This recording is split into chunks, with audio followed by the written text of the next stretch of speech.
اسی لیے کچھ لوگوں نے یہاں پر یا آج کل ایک نئی اصطلاح شروع کی ہے جس کو میں پسند نہیں کرتا، مگر یہ اصطلاح چل پڑی ہے، علماء اور برادرز. علماء اور برادرز کا فتنہ. بعض لوگوں نے آگے بڑھ کر یہاں تک کہا. تیسرے اس پر کچھ لوگوں نے کہا برادرز کا فتنہ. یہ فتنے کا لفظ جو ہے بہت بے محل ہے یہاں پر اور بہت غلط ہے. دینی تعلیمات اس طرح ہمیں اجازت نہیں دیتی کہ اس طرح کی بات اور اس طرح کے الفاظ استعمال کریں، خاص طور پر علماء کرام. ہمارے بعض احباب کی طرف سے ایک سوال یہ آیا ہوا ہے کہ بہت سارے وہ ہمارے احباب جو علماء نہیں ہیں اور مختلف میدانوں سے ان کا تعلق ہے، کسی کا تعلق طب سے ہے، کسی کا تعلق انجینئرنگ سے ہے، مثال کے طور پر کسی کا تعلق وکالت سے ہے، یا اور مختلف میدانوں سے وہ جڑے ہوئے لوگ ہیں، ان کی تعلیم وہاں سے ہوئی ہے اور وہ لوگ دین کا کام کر رہے ہیں، دعوت کا کام کر رہے ہیں، اسٹیج ہے ان کے پاس، میڈیا ہے ان کے پاس، اور صرف یہی نہیں کہ وہ کسی عنوان پر تیاری کر لیں اور اس کے بعد پھر اتنی بات بیان کر کے اکتفا کریں، بلکہ وہ اسے کہیں زیادہ جرأت کرتے ہوئے، جسارت کرتے ہوئے، تجاوز کرتے ہوئے سوال جواب کی مجلسیں قائم کرتے ہیں. اور بلکہ یہی نہیں کہ سوال جواب کی مجلسیں کرتے ہیں، بلکہ وہ ڈیئر کرتے ہیں، یعنی گویا کہ وہ مطلب للکارتے ہیں کہ جس کو دم ہو پوچھے، جو پوچھنا چاہو پوچھو، آسک می یا آسک فلان، اس طرح سے فلاں سے پوچھو، فلاں سے پوچھو. لوگ اپنے اپنے نام کے ساتھ اس طرح سے لوگوں کو جوڑنا چاہتے ہیں کہ بھئی ہم ہر طرح کا سوال ہم سے کیا جا سکتا ہے، ہم جواب دینے کے لیے تیار ہیں. یہ مسئلہ جب اس مسئلے پر بعض اہل علم کی طرف سے رد آتا ہے، نقد آتا ہے کہ اس طرح سے مطلب ان لوگوں کو حق نہیں پہنچتا کہ وہ سوال جواب کی مجلسیں قائم کریں، فتاوے صادر کریں اور حلال و حرام کے فیصلے کریں، اور مثال کے طور پر اور خاص طور پر مطلب جو بڑے بڑے امت کے ایشوز ہیں، ان ایشوز میں وہ اپنے موقف اور کیا نام ہے اپنا اسٹینڈ امت کے سامنے پیش کریں. یہ چیز ان کے لیے درست نہیں ہے. بس زیادہ سے زیادہ اگر وہ ظاہر بات اصل تو یہ ہے کہ ان کا یہ میدان نہیں ہے، ان کو چاہیے کہ وہ علم حاصل کریں، ان کا کام علم سیکھنا ہے، سکھانا نہیں ہے. لیکن اگر وہ نہیں مانتے ہیں اور انہیں بہت زیادہ دلچسپی ہے، شوق ہے، تو انہیں چاہیے کہ وہ اہل علم کی نگرانی میں رہ کر کے اور صرف کتابوں اور انٹرنیٹ کا مطالعہ کر کے نہیں، بلکہ اہل علم کی نگرانی میں رہ کر کے ان سے رجوع کر کے کسی خاص مسئلے پر، کسی خاص موضوع پر اچھی طرح سے دلائل اور حوالوں کے ساتھ تیاری کریں اور اس کے بعد اتنی ہی بات بول کر کے توقف کر لیں، اس سے تجاوز نہ کریں. جب یہ بات کہی جاتی ہے اور انہیں اس طرح پابند کرنے کے لیے، پابند ہونے کے لیے کہا جاتا ہے، تو ایک تو یہ ہمارے جو بھائی ہیں جو علمی میدان سے تعلق نہیں رکھتے ہیں، انہیں خود بہت زیادہ بلبلاہٹ ہوتی ہے اور یہ بہت زیادہ بے چین ہو جاتے ہیں اور انہیں ایسا لگتا ہے جیسے ہمارا حق چھینا جا رہا ہے اور ہم امت کے بہت زیادہ خیر خواہ ہیں اور ہمیں یہ خیر خواہی نہیں کرنے دی جا رہی ہے. اور یہ لوگ جو ہے علماء جو ہیں یہ اپنی مونوپولی سمجھتے ہیں، اجارہ داری سمجھتے ہیں، اس طرح کی باتیں بھی لوگ کرتے ہیں. اور اسی کے ساتھ ساتھ جہاں یہ لوگ جو ہے بہت زیادہ بلبلاہٹ کا شکار ہوتے ہیں، وہیں ان کے جو بہت سارے حواری ہیں، ان کے جو کہہ لیجئے کہ چاہنے والے ہیں، جن کے درمیان انہوں نے اپنی مقبولیت بنا رکھی ہے اور اپنے انداز سے یا اپنے ایکشن سے اور اپنی ایکٹنگ سے یا اپنے لب و لہجے سے انہوں نے لوگوں کو متاثر کر رکھا. ایک بہت بڑا طبقہ ہے جس کے اندر بڑی تعداد میں تو خیر عوام ہیں یا اسی ٹائپ کے لوگ ہیں جو علمی میدان کے لوگ نہیں ہیں، لیکن کچھ لوگ اس میں کچھ لوگ علماء مطلب علمی طبقے کے لوگ بھی ہیں، یعنی علم سے جن کا تعلق ہے، جو طالب علم ہیں یا مثال کے طور پر عالم فاضل ہیں، ان کا تعلق میدان سے براہ راست رہ گیا ہے یا کسی اور کام سے منسلک ہیں، اس سے قطع نظر. لیکن بہرحال کچھ ہمارے جو عوام ہیں وہ بھی، اور علماء، بعض علماء بھی اس کے اندر شامل ہیں جو ان لوگوں کا دفاع کرنے کے لیے کھڑے ہو جاتے ہیں اور کہتے ہیں کہ یہ بات تو کہنا غلط ہے، کیا علماء ہی دین کا کام کر سکتے ہیں؟ کیا علماء ہی کا حق ہے کہ وہ دین کا کام کریں گے؟ وہی مسئلے بتا سکتے ہیں، وہی خطبے دے سکتے ہیں، وہی تقریریں کر سکتے ہیں. یہ تو کوئی بات نہیں ہوئی، سب کے لیے دین پھیلانا سب کی ذمہ داری ہے. اس طرح کی باتیں کرتے ہیں.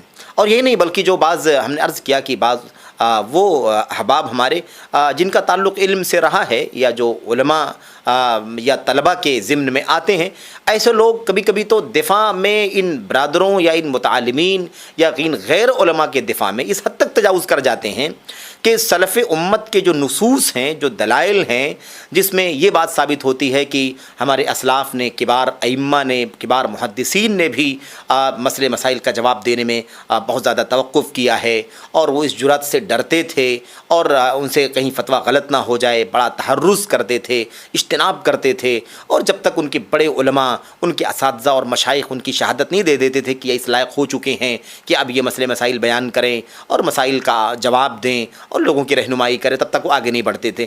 اس قدر وہ دفاع میں آ جاتے ہیں کہ اس طرح کے جو کئی ایک نصوص ہیں، اور سلف امت اور ائمہ اور محدثین کی سیرت میں ایک نہیں بلکہ 50 سینکڑوں واقعات موجود ہوں گے، ان واقعات کو جب پیش کیا جاتا ہے تو اس کوشش میں لگ جاتے ہیں کہ چلو دیکھتے ہیں کہ ان کی استنادی حیثیت کیسی ہے، کیا یہ سند پہنچتی ہے کہ نہیں پہنچتی ہے، یہ بات امام مالک تک پہنچتی ہے کہ نہیں پہنچتی ہے، یہ بات امام ذہبی تک پہنچتی ہے کہ نہیں پہنچتی ہے، یہ بات فلاں نے کہی ہے کہ نہیں کہی ہے.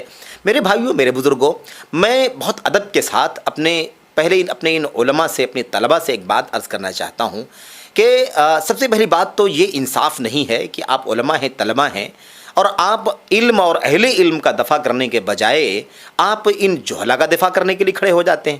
میں یہ نہیں کہتا کہ وہ جن کا آپ دفاع کر رہے ہیں وہ پورے طور پر غلط ہیں، لیکن اصولی طور پر ان کا یہ رویہ کیا ٹھیک ہے، کیا یہ درست ہے؟ بجائے اس کے کہ آپ اس اصولی مسئلے کو سمجھیں، آپ ان کا دفاع کریں جن کا دفاع آپ کو کرنا چاہیے. علم کا دفاع کریں، حق کا دفاع کریں، اہل علم کا دفاع کریں، منہج حق جو ہے وہ علم اور علماء اور دعوت کا، اس کا آپ دفاع کریں. آپ ان برادروں کے دفاع میں کھڑے ہو جاتے ہیں. ارے بھائی، عوام اگر ہوتے تو چلو ٹھیک ہے، عوام ہے، عوام کل انعام کہا جاتا ہے، ان کو نہیں شعور ہے، ان کو نہیں احساس ہے، تو وہ دفاع کرتے ہیں، بلکہ دفاع ہی نہیں کرتے ہیں، بلکہ وہ تزکیہ بھی کرتے ہیں، بلکہ وہ فیصلہ بھی کرنے لگتے ہیں کہ نہیں بھائی بہت اچھا بولتے ہیں، اور فلاں ڈاکٹر صاحب، فلاں انجینئر صاحب، فلاں وکیل صاحب اور فلاں صاحب جو ہیں وہ باتیں بالکل قرآن و سنت کی بولتے ہیں. عوامی ہے، عوام کا مسئلہ ہے، عامی ہے آدمی، اس کو کیسے معلوم ہے کہ یہ قرآن سنت کے مطابق ہے؟ نہ اس کو قرآن کا پتہ ہے، نہ اس کو سنت کا پتہ ہے، اور وہ کہتا ہے کہ نہیں باتیں قرآن و سنت کی بولتے. تو اگر عوام دفاع کریں تو تھوڑی دیر کے لیے انہیں معذور سمجھا جا سکتا ہے، لیکن ان کے لیے بھی نصیحت ہے، اس پر بات کریں گے انشاءاللہ تبارک و تعالیٰ. لیکن افسوسناک بات یہ ہے کہ علماء اور طلباء ان غیر علماء کا دفاع کریں جو علم کے اصولوں کے خلاف ہے. یہ علم کے اصولوں کے خلاف ہے. سلف امت کا جو منہج رہا ہے، ائمہ کرام کا جو منہج رہا ہے علم اور نشر علم کے سلسلے میں، اس سلسلے میں جو منہج رہا اس منہج کے خلاف ہے میرے بھائیو. یہ اس لیے میں اپنے ان طلباء سے، اپنے ان علماء سے جو ہیں ہمارے احباب ہیں، ساتھی ہیں، ہم عمر ہیں، یا اس سے یا بڑے ہیں یا چھوٹے ہیں، بہرحال ایک بہت ہی زیادہ طالب علمانہ، مؤدبانہ، ناصحانہ میں آپ سے بات کرنا چاہتا ہوں کہ میرے بھائیوں، میرے دوستوں، میرے احباب، میرے بڑے، میرے چھوٹے، اللہ واسطے حق کا دفاع کرو. آپ یہ کیوں بھول جاتے ہیں کہ اللہ تبارک و تعالیٰ نے اس امت میں علم کا اور علماء کا مقام کتنا اونچا رکھا ہے؟ علماء کی حیثیت اس امت میں یعنی سراج کی ہے، چراغ کی ہے، سورج کی ہے، ماہ و انجم کی ہے. یہ نجوم السماء، جیسے آسمان کے ستاروں سے رہنمائی ملتی ہے، ایسے علماء سے رہنمائی ملتی ہے. ایک شخص جو غیر متعلق ہے، دوسرے میدان کا آدمی ہے، وہ کتنا بھی پڑھ لے، کتنا بھی اسٹڈی کر لے، مطالعہ کر لے، کیا وہ علماء کی طرح ہو سکتا ہے جس نے برسوں علوم شریعت کو اس کی اصلی زبان میں، اصل عربی زبان کے اندر پڑھا ہے؟ اصول حدیث پڑھا ہے، اصول فقہ پڑھا ہے، اصول تفسیر پڑھا ہے، عقیدہ پڑھا ہے، عربی زبان پڑھا ہے، بلاغت پڑھا ہے، اس کے علاوہ تفسیر پڑھا ہے، حدیث پڑھا ہے، جرح و تعدیل پڑھا ہے، سارے علوم شریعت کو پڑھا ہوا ہے، اور بڑے بڑے کبار علماء سے پڑھا ہوا ہے. بھلا بتائیے کہ کیا کوئی مطالعہ کر کے سال 2 سال 10 سال بھی مطالعہ کرے تو کیا اتنا مطالعہ کر کے وہ علماء کی طرح ہو سکتا ہے؟ ہاں، کسی آدمی نے اگر الحمدللہ وہی وقت لگا دیا، وہی محنت صرف کر دی، اسی طرح سے سیکھا جیسے طلباء سیکھتے ہیں، جیسے علماء کی نگرانی میں رہ کر کے سیکھتے ہیں، حلقات میں لگ کر کے، علماء سے وابستہ ہو کر کے اور ملازم ہو کر کے، یعنی بالکل چپک کر کے، اچھی طرح سیکھا تو انشاءاللہ تبارک و تعالیٰ اس کے پاس ایک اچھا حصیلہ علمیہ ہو سکتا ہے اور اس سے امت فائدہ اٹھائے الحمدللہ. لیکن کیا یہ عام مسئلہ ہے, عام قاعدہ ہے کہ جس نے بھی اسٹڈی کر لی 2 مہینے 4 مہینے سال 2 سال 4 سال یہاں سے وہاں سے, کیا اس کی حیثیت علماء کی ہو جائے گی؟ پھر کہتے ہیں کہ کوئی بات اگر ان سے غلط ہو جائے تو ہمیں ان کو اچھالنا نہیں چاہیے بلکہ ہمیں ان کو نصیحت کرنا چاہیے. میرے بھائی, جب وہ عالم نہیں ہے, اسے اصول شریعت نہیں معلوم ہے اور علوم شریعت کا اس نے اچھی طرح سے نہیں پڑھا ہے, تو آپ بتائیے کہ اس کی صبح و شام کی کتنی غلطیاں ہوں گی. اب کیا سارے علماء اپنے دین اور دعوت کی نشر و اشاعت کا کام چھوڑ کر کے ان برادرز اور ان متعالمین اور غیر علماء کی غلطیوں اور بکواسوں کا دفاع کرنے اور اس کی تصحیح کرنے پر لگ جائیں؟ سارے کام چھوڑ دیں. ان متعالمین, ان غیر علماء اور ان برادرز جو علماء نہیں ہیں, ان کی اصلاح یہی ہے میرے بھائی. اچھی طرح سے اس بات کو ازبر کر لو کہ ان کی اصلاح یہی ہے, ان کی تصحیح یہی ہے. یہ اس وقت تک یہ حرکت نہ کریں جب تک اس کے اہل نہ ہو جائیں. یہی ان کی اصلاح ہے.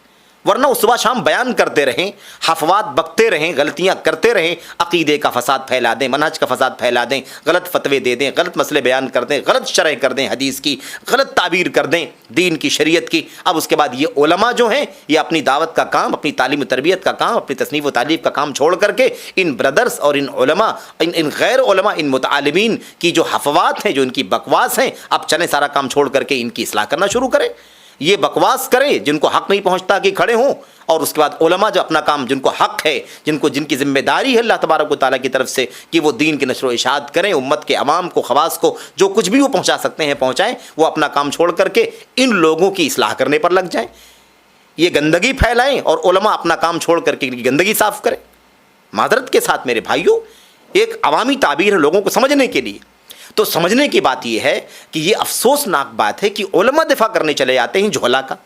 بھلا پھر یہ کیا معیار ہے علم کا, کیا معیار ہے طلب علم کا کہ آدمی علم کا, علماء کا دفاع نہیں کرتا, منہج حق جو ہے سلف کا اس کا دفاع نہیں کرتا؟ کیا منہج حق ہمیں نہیں معلوم ہونا چاہیے؟ کیا ان علماء کو, طلباء کو اس بات کا علم نہیں ہے کہ میرے بھائیوں, میرے بزرگوں کی امت کے سلف حضرات صحابہ کرام سے لے کر کے تابعین, طبع تابعین, ائمہ دین, مجتہدین, محدثین, فقہا, اعیان امت کا واعظین کے بارے میں کیا موقف ہے؟ قصاص, جو قصہ کہانی ادھر ادھر کی باتیں بیان کرنے والے, ان کے بارے میں ان کا کیا موقف ہے؟ جو لوگ علم والے نہیں ہیں اور کھڑے ہو کر کے لوگوں کو رجھانے کے لیے اپنی میٹھی میٹھی باتوں کے دام فریب میں ان کو لے لیتے ہیں, ان کے بارے میں ان کا کیا موقف ہے؟ ان کا موقف اس بارے میں کیا ہے کہ جو لوگ علماء نہیں ہیں بلکہ متمکن نہیں ہیں, میرے بھائیو, جو متمکن علماء نہیں ہیں, جو کبار نہیں ہیں, جو ٹھوس علم والے نہیں ہیں, ایسے علماء کو بھی بہت سارے مسائل میں بات کرنے کا حق نہیں پہنچتا ہے. اسی لیے آپ دیکھیے, ان امنائہم ان کبرائہم, امت کے لوگ جب تک اپنے کبار علماء سے وابستہ ہو کر علم حاصل کریں گے, امنا سے علم حاصل کریں گے, خیر و بھلائی میں رہیں گے. تو امت کے سلف حضرات صحابہ کرام کا یہ موقف تھا کہ امت کو چاہیے کہ اپنے کبار سے جڑیں. یعنی علماء ہیں لیکن کبار نہیں ہیں, صغار ہیں, ان سے بھی نہیں بلکہ کبار سے جڑنے کے لیے کہا جا رہا ہے. اور آج یہ علماء جو ہے اس علم اور علماء کا دفاع نہیں کر رہے ہیں, بلکہ یہ انہیں زیادہ دلچسپی اس بات سے ہے کہ چلو اب ان برادروں کا دفاع کرو. ڈاکٹر کے خلاف کوئی بات ہو گئی تو دفاع کرنے کے لیے علماء کھڑے ہو گئے. کچھ ایسے انجینئر کے خلاف کوئی بات ہو گئی کیونکہ اس نے بہت ساری باتیں ادھر ادھر کی کر دی تو اس کا دفاع کرنے کے لیے کھڑے ہو. کوئی آدمی جو ہے وکیل ہے, اس نے بہت ساری باتیں غیر مناسب کہہ دی, اس کا رد کر دیا گیا تو لوگ دفاع کرنے کے لیے کھڑے ہو جاتے ہیں. میرے بھائیوں, انصاف نہیں ہے یہ انصاف نہیں ہے. انصاف یہ ہے کہ آپ علم کا دفاع کریں, اہل علم کا دفاع کریں, منہج حق کا دفاع کریں. نشر علم کے بارے میں, علم کے نشر و اشاعت کے سلسلے میں کس کو حق پہنچتا ہے, کس کو حق نہیں پہنچتا ہے, اس بارے میں سلف امت صحابہ کرام, تابعین, طبع تابعین, ائمہ, محدثین اور جو ان کے نقش قدم پر چلنے والے, ان کا کیا منہج تھا, ان کا کیا موقف تھا, اس کا دفاع کریں. اس لیے حق نہیں پہنچتا ہے کسی طالب علم کو, کسی عالم کو کہ وہ مطلق طور پر جہلا کا دفاع کرنے کے لیے کھڑا ہو جائے. ہم نے عرض کیا, ہم اس بات کو سمجھ سکتے ہیں کہ ان کی اصلاح ہونی چاہیے, لیکن اصلاح یہی ہے میرے بھائیوں کہ جس چیز کے آپ اہل نہیں ہیں اس کام پر آپ اللہ واسطے نہ آئیں, یہی ان کی اصلاح ہے. ورنہ جب اس کے اہل نہیں ہیں, نااہل ہیں, اس لائق نہیں ہیں, اور جس چیز کے وہ لائق ہو سکتے ہیں اس پر اکتفا نہیں کرتے وہ, بلکہ وہ تجاوز کرتے ہیں. Dare to ask, ask so and so, فلاں فلاں سے پوچھیے، باقاعدہ ان کے اعلانات ہوتے ہیں، ان کے بینر ہوتے ہیں. آپ بتائیے کہ کبار صحابہ کرام جس میں ایک سو نہیں، 100 سے 100 سے زیادہ صحابہ کرام ہوا کرتے تھے، بعض مسائل کا جواب نہیں دیتے تھے، ایک دوسرے پر ٹالتا تھا. آپ ان سے پوچھ لیجئے، ان کے پاس جب پہنچتا تھا سائل تو کہتا تھا نہیں میں جواب نہیں دینا چاہتا ہوں، مجھے خوف ہے کہ غلطی نہ ہو جائے، آپ فلاں صاحب سے پوچھ لیجئے. ایسے ہی بڑے بڑے صحابہ کرام تھراتے تھے مسائل کا جواب دینے میں میرے بھائیوں. اور یہ غیر علماء، یہ متعلمین جو عالم نہیں ہیں، الگ الگ میدانوں کے، ان کی جرأت اتنی بڑھ چکی ہے کہ ڈیئر ٹو آسک، دم ہو تو پوچھو، ہمت ہے تو پوچھو. یعنی ایسا لگتا ہے کہ یہ میرے بھائیوں، میرے بزرگوں، کوئی ان کے پاس وحی الہی کا خزانہ ہے اور جبریل امین علیہ السلام ان کے پاس ہیں، اور جس طرح کا بھی سوال کر لیا جائے فوراً ہی اللہ تبارک و تعالیٰ کی طرف اس کا جواب دے دیں گے. میرے بھائیوں کتنی جرأت ہے یار. نبی کریم صلی اللہ علیہ وسلم کی سیرت میں ایک سے زائد واقعات موجود ہیں کہ مسئلہ پیش آیا، نبی کریم صلی اللہ علیہ وسلم نے سوال کا جواب نہیں دیا. 1 مرتبہ 2 مرتبہ 3 مرتبہ سوال کیا گیا، آپ نے سکوت اختیار فرمایا، انتظار کیا. کس کا؟ اللہ تبارک و تعالیٰ کی طرف سے وحی کا. علم آ جائے، روشنی آ جائے اللہ تبارک و تعالیٰ کی طرف سے، تب ہم جواب دیں گے اس کا.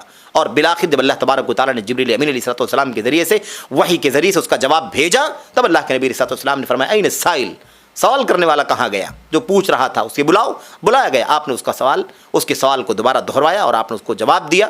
اللہ کے نبی علیہ السلام اگر توقف کرتے تھے تو آپ بتائیے کہ توقف کرنا چاہیے کہ نہیں کرنا چاہیے؟ علماء توقف کرتے ہیں، علماء ڈرتے ہیں، گھبراتے ہیں، لیکن ان کی حالت یہ ہو گئی ہے کہ یہ ڈیئر ٹو آسک. بھائی کیا ہے یہ؟ تو افسوس ہے کہ نہیں افسوس ہے کہ ہم علم اور علماء کا دفاع نہ کریں، علم کی نشر و اشاعت میں سلف امت کا جو منہج اور موقف ہے اس کا دفاع نہ کریں، بلکہ ان جہلا کے دفاع میں کھڑے ہو جائیں. آپ کو علم سے ہمدردی نہیں ہے میرے بھائیو؟ آپ کو علماء سے ہمدردی نہیں ہے کیا؟ کیا آپ کو منہج نشر علم سے دلچسپی نہیں ہے؟ اس سے ہمدردی نہیں ہے کہ آپ اس کا دفاع کرتے؟ کیا آپ کو ان غیر علماء کا دفاع کرنے کے لیے کھڑا ہونا چاہیے؟ بھئی آپ کو دفاع کرنا ہی ہے تو آپ حق کا دفاع کریں، اور اگر آپ ہمدردی رکھنا چاہتے تو ہمدردی کیجیے. الحمدللہ ہمدردی ہم کو بھی ہے، علماء کو ہمدردی ہے. جو کسی کی غلطی پر رد کرتا ہے، نقد کرتا ہے، الحمدللہ خیر خواہی کے جذبے سے کرتا ہے، اور اس کا مقصد یہ ہے کہ امت کے اندر گمراہی نہ پھیلے، غلط راستے پر عوام نہ چل پڑے، جس کی وجہ سے ان کے دین کے احکام اور مسائل کے اندر خلط اور خلل واقع ہو جائے. اس سے بچانے کے لیے یہ کام کرتا ہے میرے بھائیوں. تو ہم نے عرض کیا کہ اصلاح کا طریقہ یہی ہے. بہت ساری باتیں اس طرح کی ہوتی ہیں، مواقع آتے ہیں تو لوگ کہتے ہیں کہ بجائے اس کے کہ اس مسئلے پر رد کیا جاتا، آپ کو چاہیے تھا کہ آپ ان کی اس تنہائی میں اصلاح کر دیتے. اس بارے میں بات ہو چکی ہے میرے بھائیوں کہ تنہائی میں اصلاح اس وقت ہوگی جب وہ غلطی تنہائی سے متعلق ہو. لیکن جب وہ غلطی تنہائی سے متعلق نہیں ہے، بلکہ وہ غلطی، وہ گمراہی، وہ فساد اور وہ غلط مسئلہ پوری امت میں پھیل چکا ہے، تو بھلا تنہائی میں اس کو فون کرنے سے مسئلہ کیسے حل ہوگا؟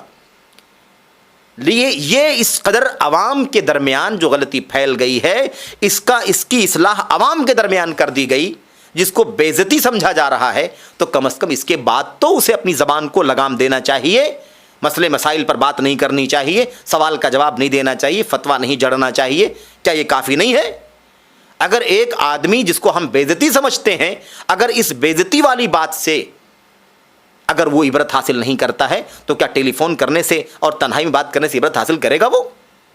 میرے بھائیو یہ سب باتیں بیجا ہیں، غیر مناسب باتیں ہیں، یہ بے محل باتیں ہیں، یہ مناسب نہیں ہے یہ. اس لیے خلاصہ کلام یہ ہے، بات لمبی نہ ہو.